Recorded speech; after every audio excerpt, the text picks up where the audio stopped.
El polvo del desierto y el hedor de la derrota se adherían a cada fibra de su ser, un recordatorio constante y amargo de que la vida que conocía había sido arrancada de raíz. No eran solo las murallas de Jerusalén las que habían caído, sino también la promesa, la seguridad y el sentido de identidad que la ciudad santa representaba. Daniel era joven, apenas entrando en esa etapa de la vida donde los sueños comienzan a tomar forma definida, pero ahora sus sueños estaban cubiertos por la ceniza del templo incendiado. Era uno de los elegidos, los príncipes, los herederos de la nobleza de Judá, ahora despojados y marcados como botín de guerra. El largo y tortuoso camino hacia Babilonia no fue solo una marcha física, fue un viaje de humillación, donde cada paso amplificaba el eco de la profecía cumplida. La visión del río Éufrates no trajo alivio, sino una confirmación aterradora. Estaban en tierra extraña, bajo el yugo de un imperio despiadado que no respetaba dioses ajenos. La opulencia de Babilonia era ofensiva. Sus zigurats se alzaban como dedos acusadores hacia un cielo que parecía haber guardado silencio.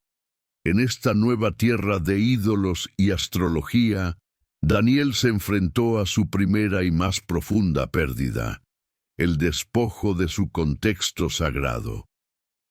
¿Cómo mantener la fe pura cuando todo alrededor clama por la adoración a dioses paganos y cuando la propia tierra de la promesa se ha convertido en una ruina?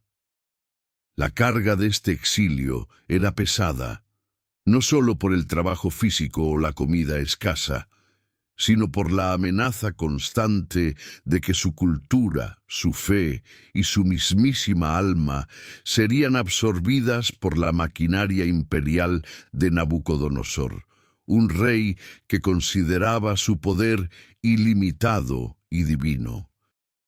Daniel se aferró a los pocos recuerdos y tradiciones, sabiendo que su vida ya no le pertenecía, sino que ahora era un peón en el gigantesco tablero de ajedrez geopolítico del Imperio Caldeo, forzado a vivir una realidad de asimilación cultural y espiritual de la cual pocos lograban salir ilesos. Su desafío sería navegar las traicioneras aguas de la corte sin ahogarse en la idolatría que la rodeaba, manteniendo viva la llama de la esperanza mesiánica que sus padres le habían enseñado, incluso en el corazón del imperio más grande y más pagano que el mundo había conocido hasta entonces. La asimilación no fue opcional, sino una política estatal, metódicamente diseñada para quebrar el espíritu de los cautivos y moldearlos a la imagen babilónica. La primera herramienta de esta ingeniería social fue la educación y la reeducación. Daniel y sus tres amigos, Ananías, Misael y Azarías, fueron separados del resto de los exiliados y seleccionados para un programa intensivo de entrenamiento. 3 años. 3 años dedicados a aprender la lengua caldea, la literatura babilónica, la historia de sus conquistadores y, lo más insidioso de todo, sus artes mágicas y su visión del mundo. El objetivo no era solo hacerlos siervos competentes, sino borrar su identidad hebrea. Y como símbolo de esta anulación, les impusieron nuevos nombres, nombres que rendían homenaje a los dioses de Babilonia. Daniel, cuyo nombre significaba «Dios es mi juez», se convirtió en Beltsasar, que se traduce como «Bel protegerá su vida». Ananías, que significaba «El Señor es misericordioso», fue rebautizado como Sadrach, posiblemente en honor al dios Luna. Misael, quien es como Dios, se convirtió en Mesac en honor a una deidad, y Azarías, el Señor ayuda, fue llamado Abed-Nego, que probablemente significa siervo del dios Nego. Esta imposición no fue trivial, era un golpe directo al corazón de su fe. Cada vez que eran llamados por su nuevo nombre, Babilonia les recordaba su nueva lealtad forzada. Imaginen la profunda herida emocional y espiritual que esto representaba. Era como si les hubieran robado la esencia, obligándoles a llevar la etiqueta de los dioses que su fe les prohibía adorar. En medio de esta transición dolorosa, donde la pérdida de la patria se sumaba a la pérdida de la identidad, Daniel tuvo que tomar una decisión silenciosa pero monumental. No podía cambiar el hecho de que había sido capturado ni que le habían puesto un nuevo nombre, pero podía controlar lo que entraba en su cuerpo y en su alma. Esta es la primera lección de fortaleza para todos nosotros que enfrentamos entornos hostiles o que sentimos que el mundo nos está imponiendo una identidad que no nos corresponde. La verdadera libertad comienza con lo que decidimos mantener en secreto, lo que elegimos proteger, incluso cuando el entorno parece controlarlo todo. Si sientes esa conexión con la lucha de Daniel por mantener su identidad en medio de la presión, te invito a suscribirte al canal y a dejar un me gusta. Tu apoyo nos ayuda a seguir contando estas historias de fidelidad que transforman vidas. La prueba de la comida del rey representó el primer campo de batalla donde Daniel pudo reafirmar su soberanía interior. El rey Nabucodonosor, en su generosidad imperial, había ordenado que estos jóvenes príncipes recibieran una ración diaria de las finas viandas de su mesa y del vino exquisito que él mismo bebía. Para cualquier otro cautivo, esto habría sido un inmenso privilegio, un ascenso social inesperado. Sin embargo, para un hebreo temeroso de Dios, esta comida presentaba múltiples problemas. Primero, la carne probablemente había sido ofrecida a los ídolos babilónicos antes de ser cocinada. Comerla significaba una participación simbólica en la idolatría, una contaminación directa. Segundo, la preparación de la comida real no cumplía las estrictas leyes dietéticas mosaicas, las leyes de pureza que definían al pueblo de Israel. Para Daniel, comprometerse con la dieta del rey no era solo una cuestión de etiqueta o de salud. Era una violación de su pacto con Dios. Era la línea roja que separaba la asimilación total de la resistencia fiel. Y Daniel tomó su decisión, una decisión que, aunque pequeña a los ojos de un imperio, era enorme a los ojos de la eternidad. Propuso en su corazón no contaminarse. Esta frase, propuso en su corazón, es la clave de toda su vida. No fue una decisión impulsiva ni una protesta pública ruidosa. Fue una resolución íntima, profunda, forjada en el silencio de su devoción. Sabía que esta resolución conllevaba un riesgo de muerte. Desobedecer una orden real, incluso en el detalle de la comida, podía interpretarse como sedición y ser castigado con la ejecución sumaria. La corte babilónica era un lugar de intriga y crueldad, y una negativa tan audaz podría costarle la vida a él y a sus amigos. Daniel no tenía poder militar, no tenía riqueza ni influencia política. Su única arma era la integridad forjada por la fe. Comenta aquí abajo: yo propongo en mi corazón ser fiel. Si entiendes que las decisiones más importantes de la vida se toman en la quietud de nuestra alma, lejos de las miradas de los demás.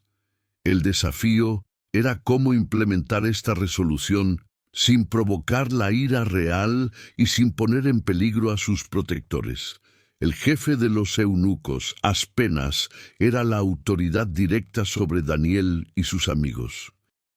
Aspenaz ya les había mostrado cierta simpatía al designar sus nuevos nombres, y ahora Daniel se acercó a él, no con una demanda arrogante, sino con humildad y respeto, pero con una firmeza inquebrantable.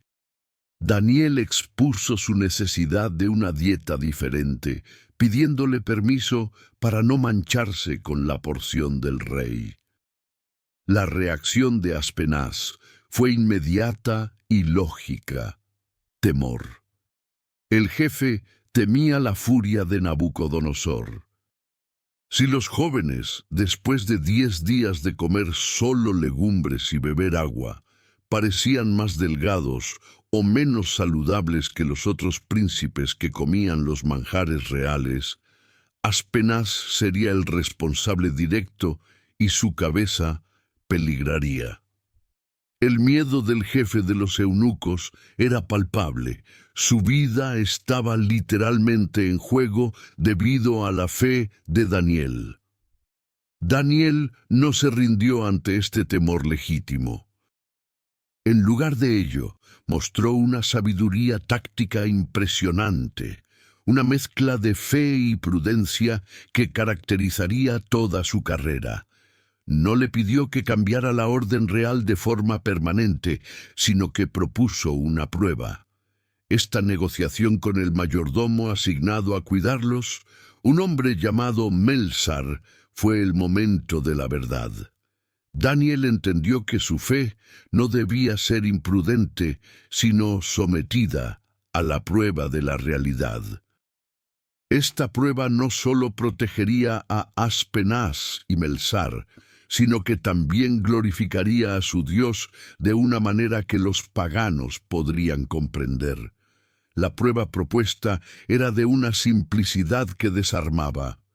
Te ruego que hagas la prueba con tus siervos por 10 días y nos den de comer legumbres y de beber agua.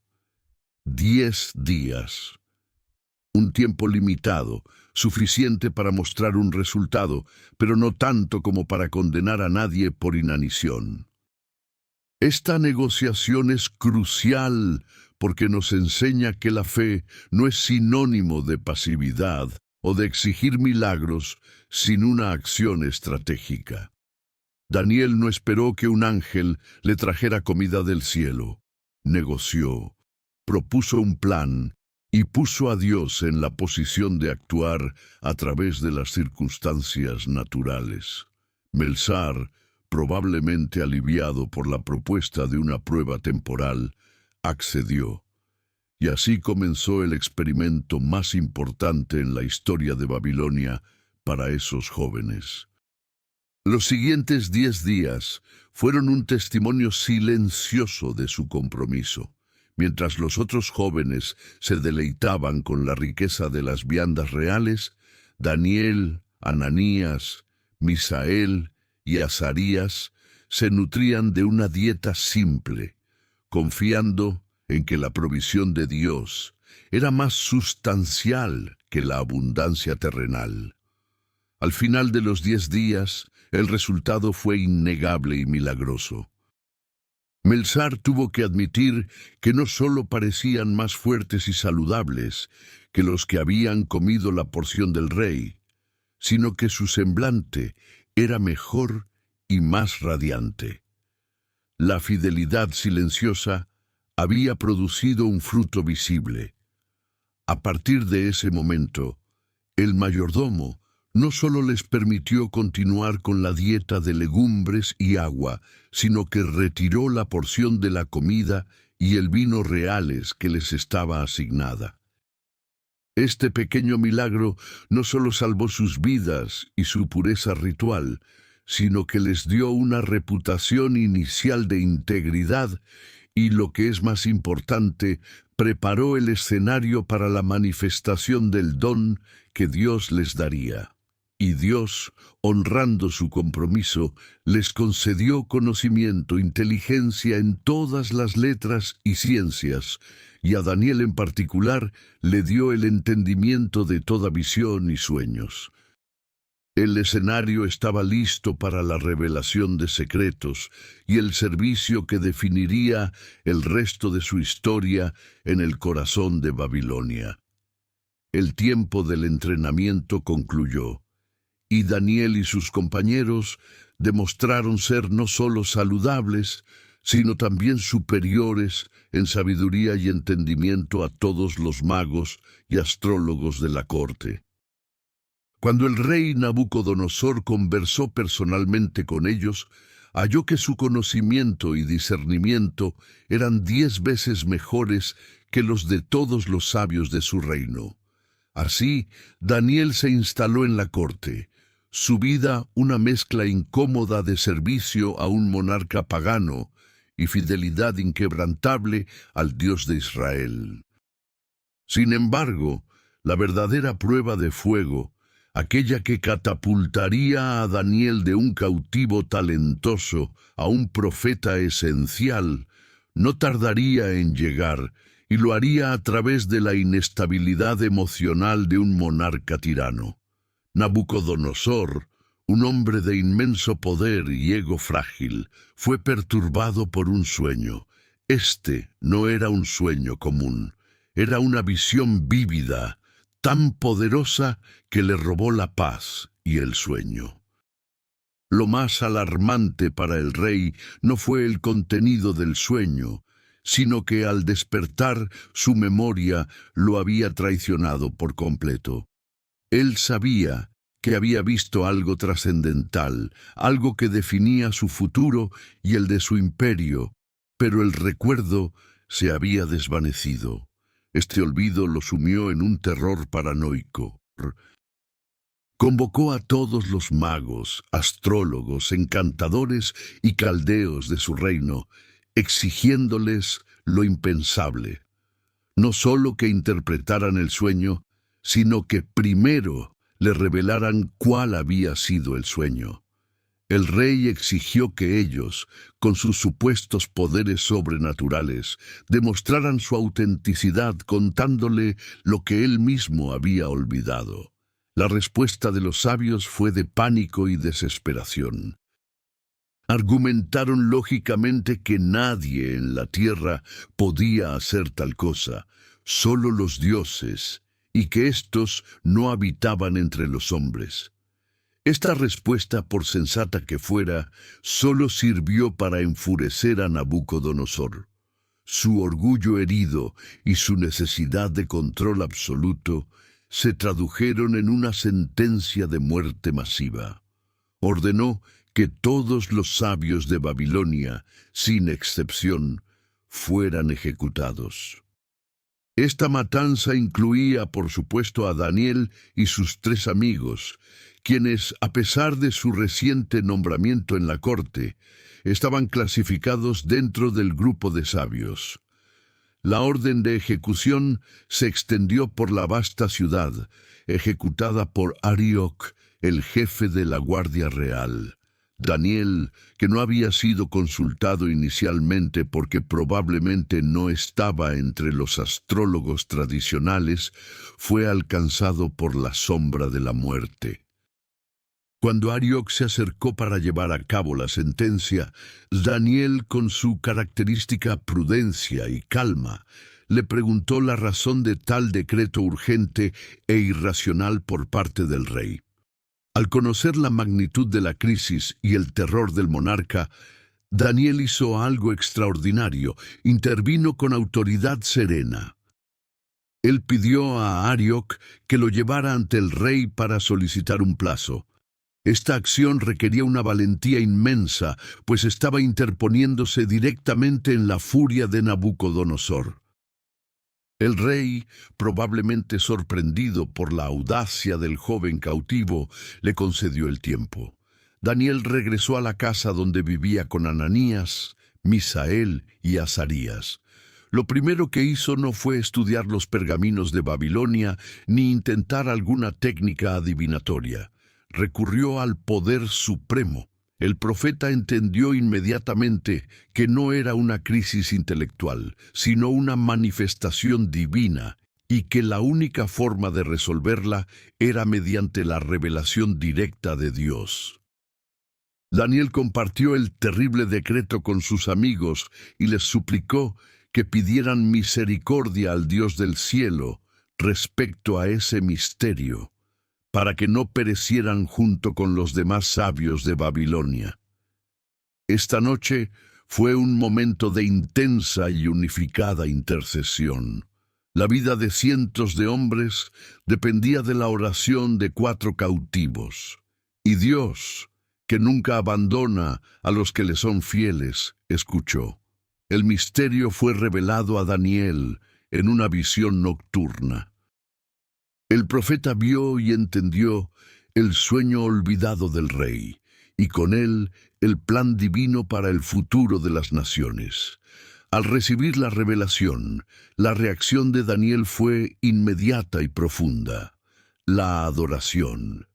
Antes de salir a salvar su vida y la de los demás, bendijo al Dios del cielo con una oración que es un testamento a la soberanía divina.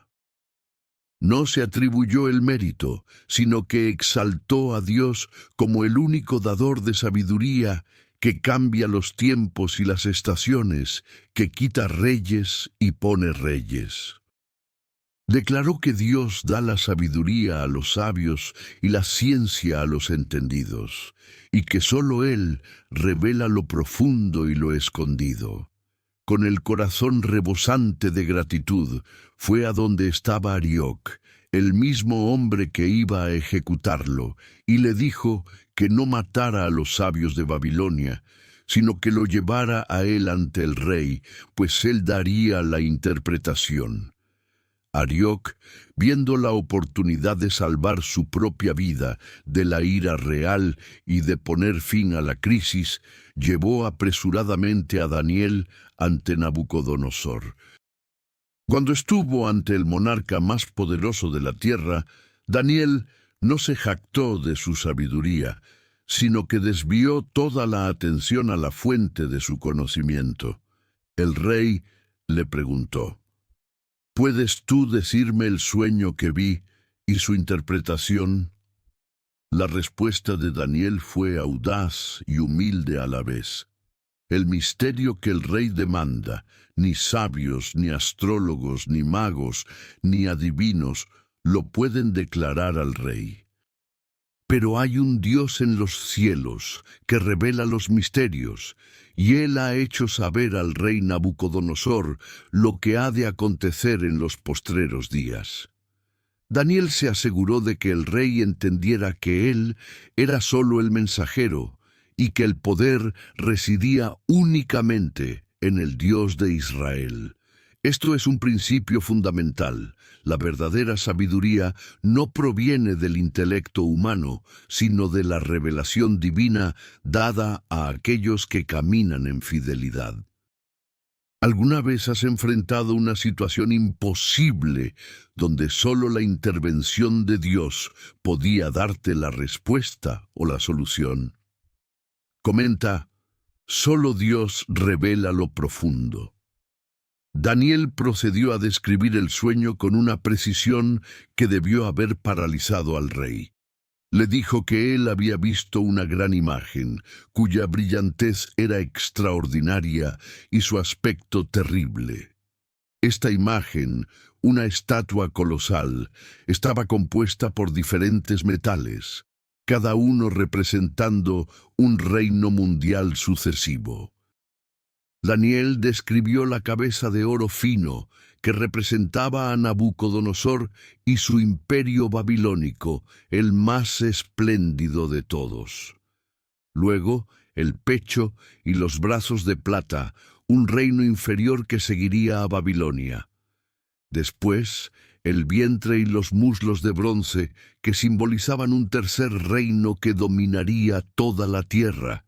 Las piernas eran de hierro, representando un cuarto imperio, fuerte como el hierro que todo lo quiebra y desmenuza. Finalmente, Los pies y los dedos eran en parte de hierro y en parte de barro cocido, un reino dividido con fuerza y fragilidad mezcladas. El detalle más aterrador y profético fue que mientras el rey miraba la estatua, una piedra, cortada no por mano humana, golpeó los pies de la imagen, quebrando el hierro, el barro cocido, el bronce, la plata y el oro, y convirtiendo todo en polvo que el viento se llevó. Y la piedra que golpeó la imagen se convirtió en un gran monte que llenó toda la tierra. Daniel, con una elocuencia profética, desveló no solo la secuencia de imperios que dominarían la historia, sino el destino final del poder humano. La interpretación de Daniel fue un golpe magistral de verdad, asegurando al rey que, aunque su imperio era la cabeza de oro, era temporal. Lejos de ser una adulación, fue una profecía de juicio y sucesión. Esta verdad, entregada con calma y autoridad, tuvo un impacto profundo, pues confrontó la arrogancia babilónica con la realidad de la soberanía eterna de Dios, anunciando un reino eterno, el reino de la piedra, que jamás sería destruido ni pasaría a otro pueblo, el reino del Dios del cielo. El efecto de la verdad no fue la ira, sino la reverencia. Cuando Daniel terminó de relatar el sueño que el rey había olvidado y de desvelar la interpretación profética de los siglos, Nabucodonosor cayó sobre su rostro y se postró ante Daniel. Este no fue un simple reconocimiento, fue una adoración, aunque desviada, que confirmaba la magnitud del poder que Daniel representaba.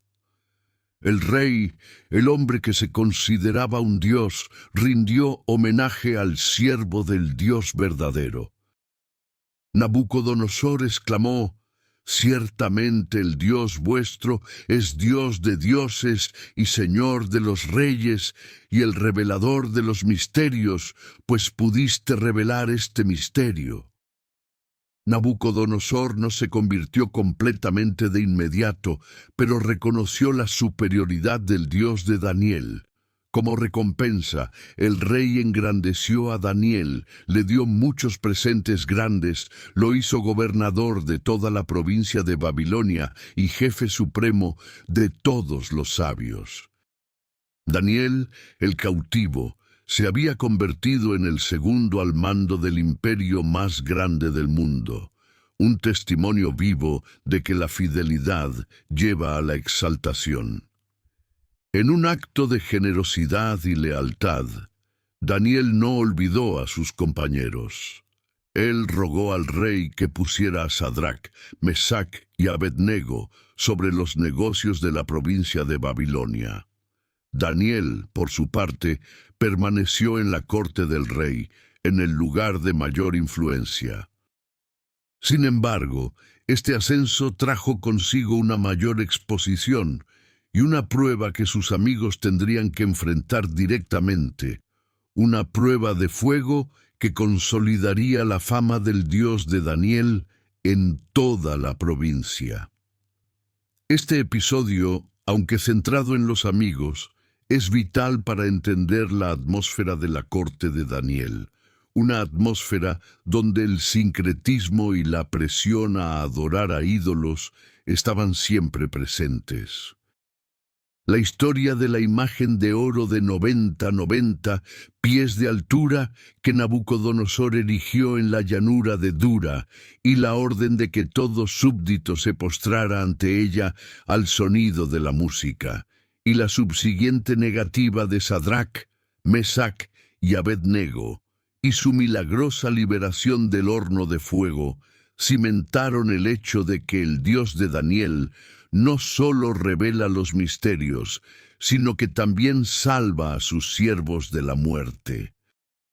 Este fue el contexto en el que Daniel sirvió durante décadas, navegando entre la profecía y la política, siempre bajo la protección del Altísimo. Los años pasaron, décadas de servicio fiel que vieron el declive gradual del esplendor de Nabucodonosor y la sucesión de monarcas menos competentes. Daniel permaneció un pilar de integridad en una corte cada vez más corrupta y turbulenta. Su sabiduría ya no era solo reconocida, era legendaria, aunque a menudo ignorada por las nuevas generaciones de príncipes babilónicos criados en la riqueza y la arrogancia. Nabucodonosor había muerto, y con él el temor reverencial hacia el Dios de Israel se había desvanecido, reemplazado por la soberbia heredada de un imperio que creía estar por encima de la historia. La figura central en este nuevo capítulo de decadencia fue Belsasar, el regente que gobernaba mientras el verdadero rey, Nabónido, estaba ausente o desinteresado. Belsasar era la quinta esencia del orgullo babilónico en su etapa final. Imprudente, confiado en sus fortificaciones y completamente ajeno a las lecciones de humildad que el Altísimo había enseñado a su predecesor, Nabucodonosor, a través de la locura y el exilio temporal. El juicio final contra la arrogancia de Babilonia llegaría en la forma de una noche de excesos y blasfemia. Belsasar organizó un banquete suntuoso, una demostración de poder y desprecio en un momento en que los ejércitos medos y persas, liderados por Ciro, ya rodeaban las infranqueables murallas de la ciudad. El rey reunió a mil de sus príncipes, y mientras bebían vino, el ambiente era de burla desenfrenada contra cualquier autoridad que no fuera la suya. La confianza de Belsasar en la invulnerabilidad de Babilonia era su mayor ceguera, un orgullo que precedía a la caída, y que pronto se encontraría con una manifestación directa e inconfundible del juicio divino. La gran ciudad, famosa por sus jardines colgantes y su riqueza, se hundía en un vórtice de autodestrucción moral, ignorando la advertencia de que la historia no perdona la arrogancia y que todo imperio humano tiene una fecha de caducidad. En el clímax de esta noche de desenfreno, Belsasar cometió un acto de profanación que selló el destino de su reino. Impulsado por el vino y la necesidad de humillar públicamente al Dios de los cautivos, ordenó que trajeran los vasos de oro y plata que Nabucodonosor, después de tomar Jerusalén, había sacado del templo de la casa de Dios.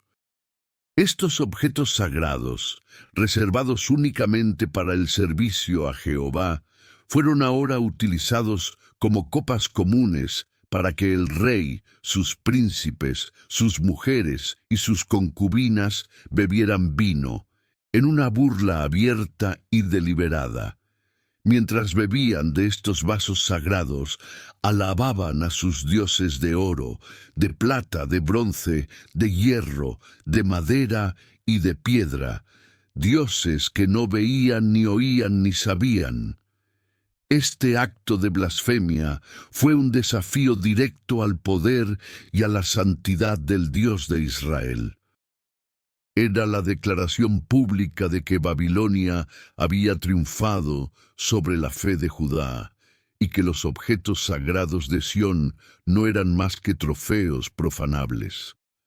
En ese mismo instante, mientras la risa y el jolgorio llenaban el vasto salón del banquete, el juicio de Dios se manifestó de manera visible, aterradora e ineludible.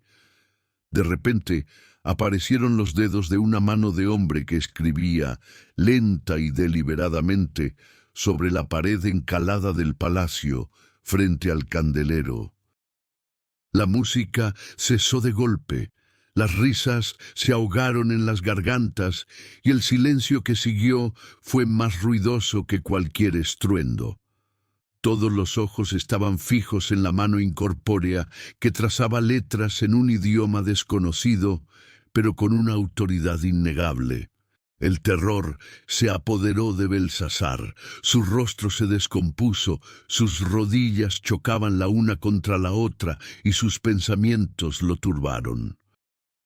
El rey, el hombre más poderoso de la tierra, estaba paralizado por el miedo ante un simple trozo de escritura.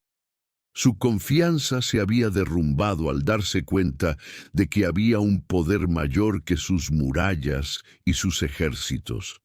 Un poder que podía entrar en su palacio sin abrir una puerta. Inmediatamente gritó para que trajeran a los magos, caldeos y astrólogos, los sabios de Babilonia que ya habían fracasado ante Nabucodonosor. Les prometió que quienquiera que leyera la escritura y le diera su interpretación sería vestido de púrpura, con collar de oro al cuello, y gobernaría como el tercero en el reino, una promesa desesperada y vacía. Los sabios entraron, observaron la escritura, pero fueron incapaces de leerla o de comprender su significado. El rey se turbó aún más, y el miedo se extendió entre sus príncipes.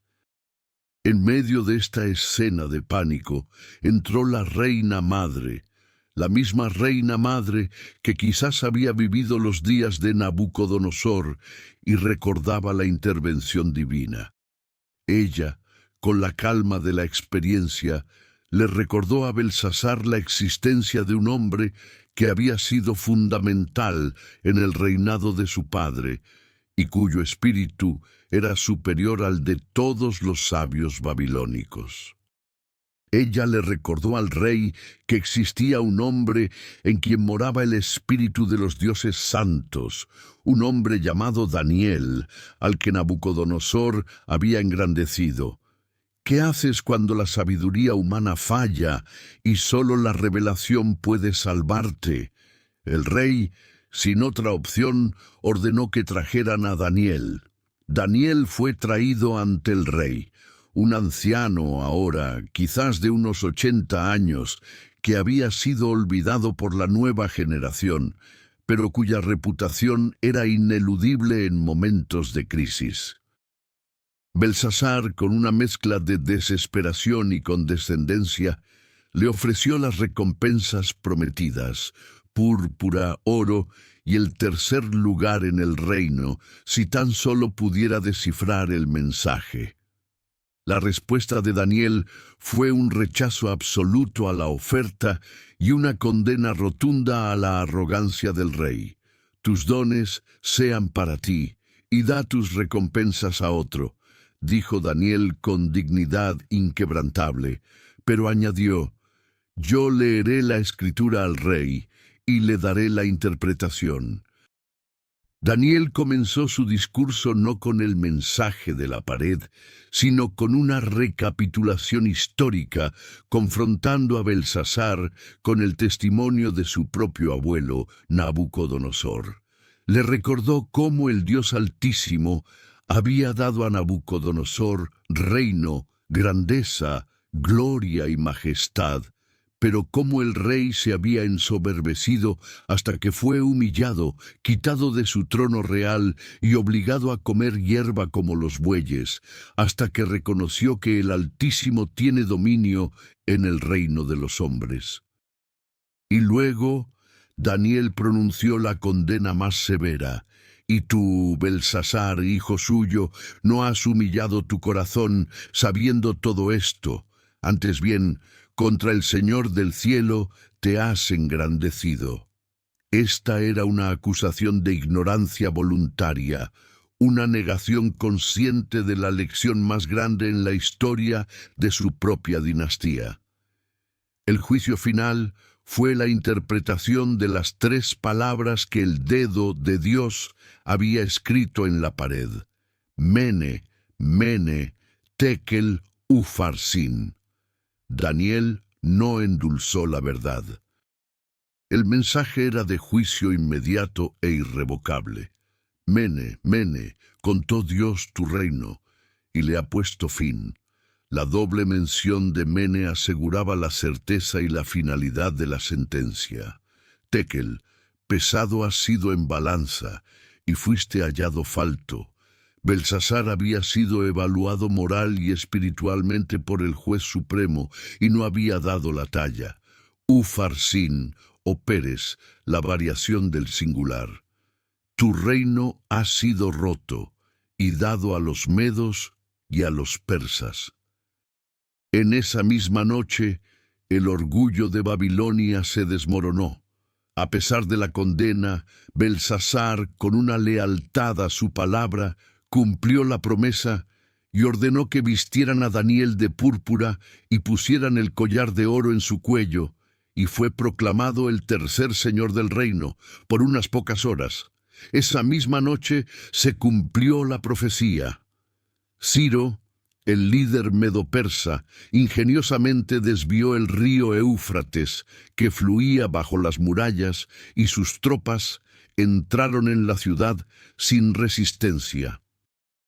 Belsasar, el rey arrogante, fue muerto. Babilonia, la ciudad de oro, cayó. El imperio más grande del mundo pasó de las manos de los caldeos a las de los medos y persas, y Daniel, una vez más, se encontró bajo un nuevo poder imperial. Pero su reputación como profeta y hombre sabio lo siguió, lo que sentó las bases para la fase final y más peligrosa de su historia, un nuevo período de servicio bajo el rey Darío, donde la envidia florecería en una trampa mortal contra el hombre de Dios. Comenta aquí abajo, ¿qué aprendiste sobre la arrogancia de los poderosos? Con la caída de Babilonia y la ascensión de Darío el Medo, Daniel, ahora un anciano venerable, entró en la fase crepuscular de su carrera. El nuevo régimen reconoció inmediatamente la inmensa capacidad administrativa y la probada fidelidad del profeta. Darío, buscando estabilizar su vasto imperio, decidió nombrar 120 sátrapas o gobernadores regionales, y sobre ellos 3 presidentes, de los cuales Daniel era el principal. La intención era que estos presidentes dieran cuenta a Darío para que el rey no sufriera pérdida alguna. Rápidamente, Daniel se destacó entre los presidentes y sátrapas. No solo demostró ser extraordinariamente eficiente en la gestión de los asuntos imperiales, sino que el texto sagrado menciona que en él había un espíritu superior. Su capacidad de trabajo, su integridad inquebrantable y su sabiduría lo hacían indispensable. Darío consideró incluso ponerlo sobre todo el reino, una posición de poder incomparable para un cautivo extranjero. Sin embargo, este ascenso desmedido, basado enteramente en el mérito y la bendición divina, despertó la semilla venenosa de la envidia en los otros 2 presidentes y en todos los 120 sátrapas. Ver a un judío exiliado, de edad avanzada, gobernar por encima de los propios medos y persas era intolerable para su orgullo. No podían competir con Daniel en competencia, así que decidieron atacarlo en el único lugar donde creían que era vulnerable, su carácter y su fe. Se confabularon para buscar algún pretexto para acusarlo en lo referente a los negocios del reino, revisando meticulosamente sus cuentas, sus decisiones y su administración. La ironía era cruel.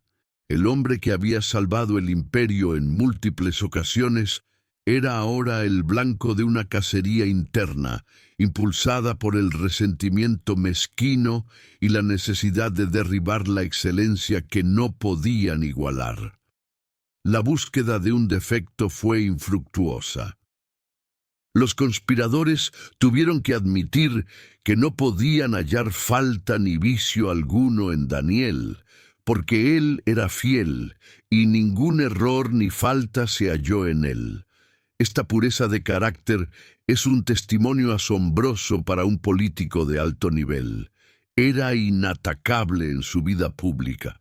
Por lo tanto, los enemigos se dieron cuenta de que la única manera de atrapar a Daniel era a través de su devoción. Razonaron correctamente. No hallaremos contra este Daniel ocasión alguna, si no la hallamos contra él en relación con la ley de su Dios. Esta fue su única debilidad percibida, su innegociable fidelidad al Altísimo. La trampa que tramaron fue maestra en su astucia política y malicia. Se presentaron ante el rey Darío no con una queja, sino con una adulación hipócrita, proponiendo un decreto que apelaba directamente al ego del rey.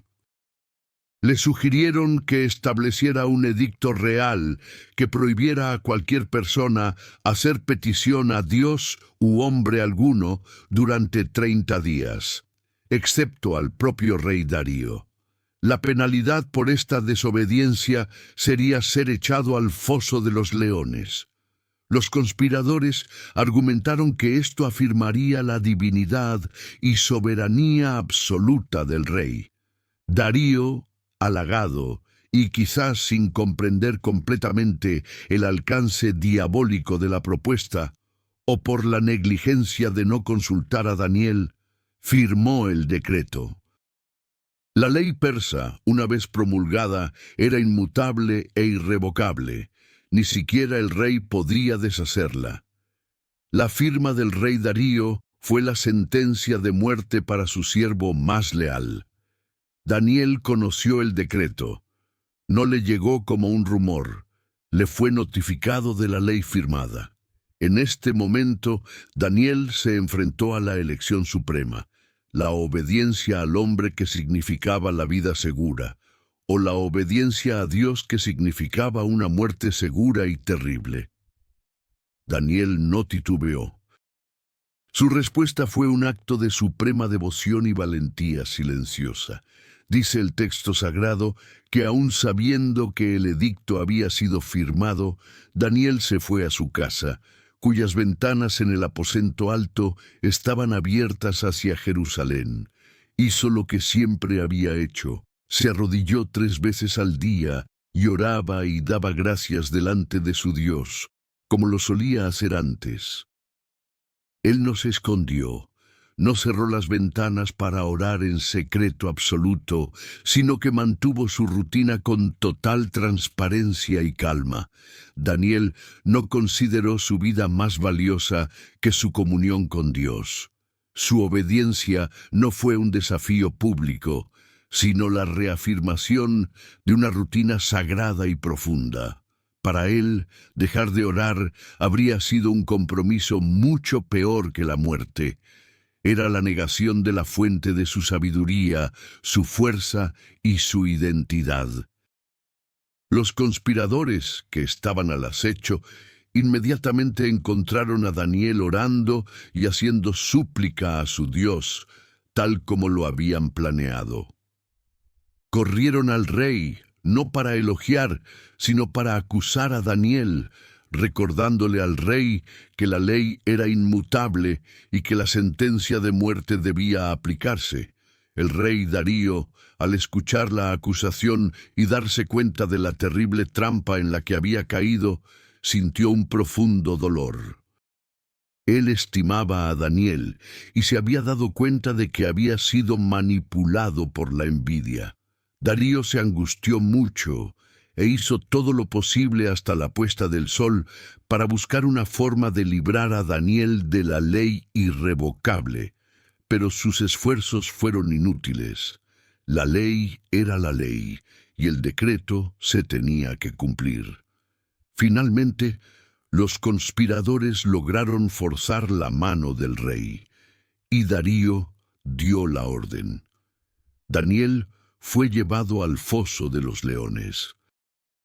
Este no era un simple pozo, era una prisión oscura, profunda y llena de fieras hambrientas, donde la muerte era rápida y brutal. Antes de que sellaran la entrada, el rey Darío, con el corazón roto, le dijo a Daniel unas palabras de esperanza, una confesión de fe forzada por la realidad del carácter de Daniel. El Dios tuyo, a quien continuamente sirves, Él te libre.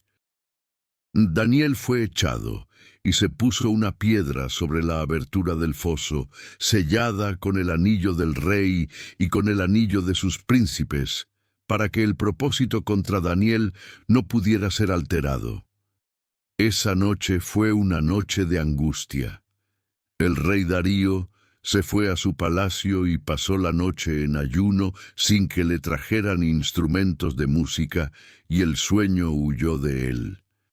Darío, en su palacio, estaba atormentado por la idea de que su siervo más fiel estaba siendo devorado. Daniel, en el foso, estaba en la presencia de su Dios.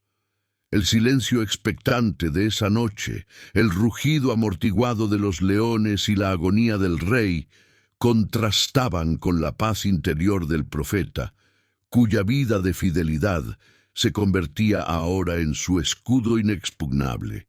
Al amanecer, al primer resplandor de luz, el rey Darío se levantó muy de mañana y fue apresuradamente al foso de los leones. Se acercó al foso y con voz triste y angustiada llamó a Daniel.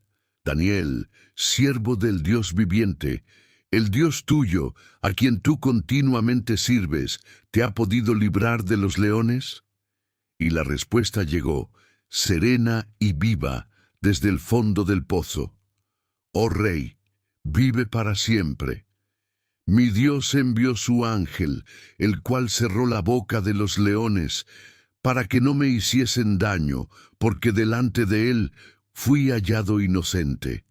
Y aún delante de ti, oh Rey, tampoco he cometido nada que te pueda hacer daño. El milagro no fue que Daniel sobreviviera al foso, sino que su Dios enviara un mensajero angélico para hacer que las fieras hambrientas se convirtieran en compañeros dóciles. La fidelidad de Daniel fue recompensada con la intervención sobrenatural más directa. Darío se llenó de alegría inmensa y ordenó que sacaran a Daniel del foso. Cuando lo sacaron, no se halló en él lesión alguna, porque había confiado en su Dios. El juicio cayó entonces sobre los conspiradores, quienes fueron echados al foso junto con sus hijos y sus mujeres, y los leones se apoderaron de ellos antes de que llegaran al fondo, quebrantando todos sus huesos.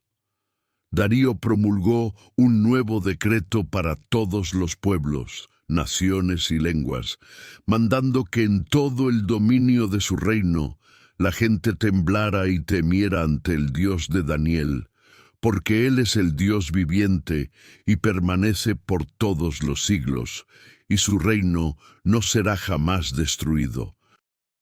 La historia de Daniel nos enseña que la fidelidad silenciosa en la rutina diaria, manifestada en la oración constante, es el escudo más poderoso contra la adversidad.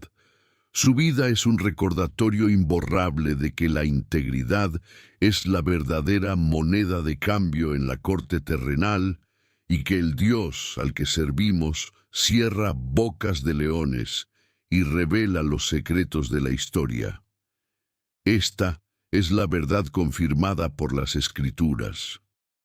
Si esta historia te inspiró a ser más fiel en tus rutinas de oración, por favor, suscríbete. Deja un me gusta y comparte este mensaje con alguien que necesite esta esperanza. Gracias por acompañarnos en este viaje por la vida de Daniel, el hombre de fe inquebrantable.